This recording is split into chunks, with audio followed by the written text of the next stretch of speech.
if I can, I just want to actually acknowledge and give some news. I hope you all have heard that President Castro at Fresno State has accepted a position as Chancellor of all CSUs, and just wanted to be able to share that with our Valley delegation, as that's a huge win for our entire state.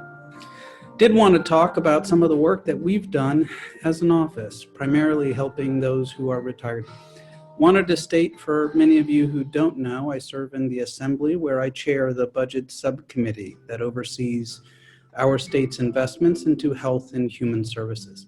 Many of the social safety net that our community relies upon comes through my committee, and I have opportunities to help to influence it and to also support our communities that need the help the most. Wanted to talk about a few of those investments, but really came here to answer any questions that you may have. I have been moved recently by RBG's passing, and looking at many of her quotes. What I've seen is her ability to have advocacy without offending people, her ability to really listen and learn from people and to help to make change in our community that makes a difference.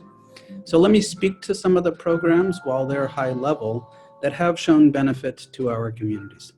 I've spent a great amount of time working on our master plan of aging, and what you will see soon coming out of the state of California are 4 principles that really allow us as a state to prioritize and to move forward, and would love to get Kara's understanding and opinions about those 4 principles and see how we can best move forward. Did want to talk, as I saw a question regarding our social safety net, to talk about SSI and cash out. 2 years ago, we were successful in helping to reverse this policy, where we were the only state still remaining that prohibited those who were on fixed income, SSI, SSP, to be able to apply for food stamps. That has allowed 400 to 500,000 Californians who were on SSI or SSP to now be able to apply and receive food stamps. That will significantly help some of our community better able to meet our needs and to put food on our table, and is a strong statement from our state to make sure that we are protecting them. I did want to talk as well about the Age and Disabled program. I'm going to get a little wonky, and sorry for that, but I tend to spend a lot of time actually on policy and trying to figure out how we can help. And I will, if I can, tell you a story of where it came from, because my mother, as some of you know, has been a legal aid lawyer here in Fresno for a number of years. And she had an elderly person who came into her seeking legal advice, saying that when she was 64, she was able to receive Medi-Cal without having to share some of her fixed income on covering Medi-Cal.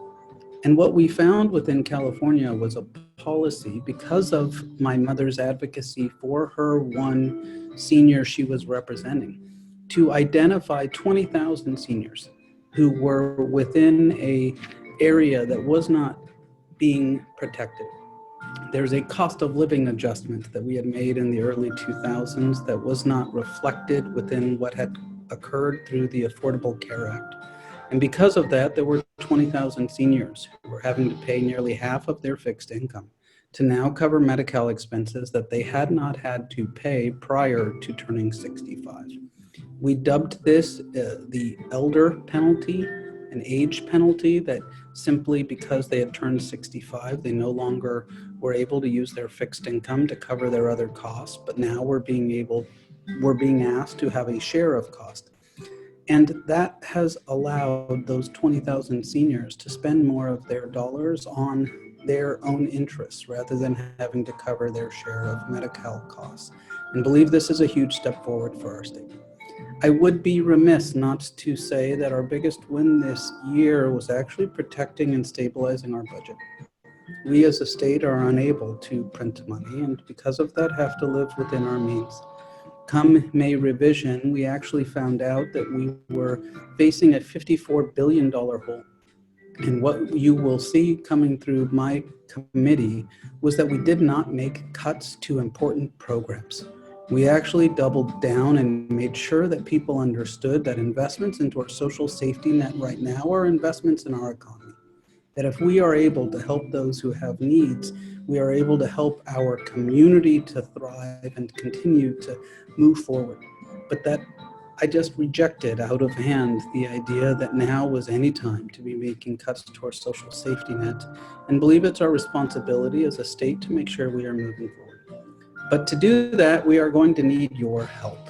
And I didn't want to miss the fact that voting is important, and we are facing one of the most important elections this November. And on that election will be a proposition that I would encourage many of you to support, and that's Proposition 15.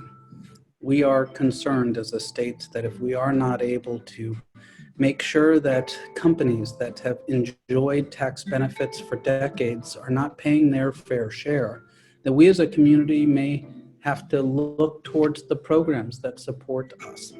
And I believe it's long past time for us as a state to make sure that companies like Intel and Facebook and other Silicon Valley companies are able to make sure they are contributing to our state's well-being so we can support communities that matter to me. Now, I'm quite proud to represent, and I'm humbled to have your support, and really do enjoy and would love to answer any questions you have. But just wanted to come on and say hello, welcome you guys again, and enjoy being here with you today. Thanks for having me.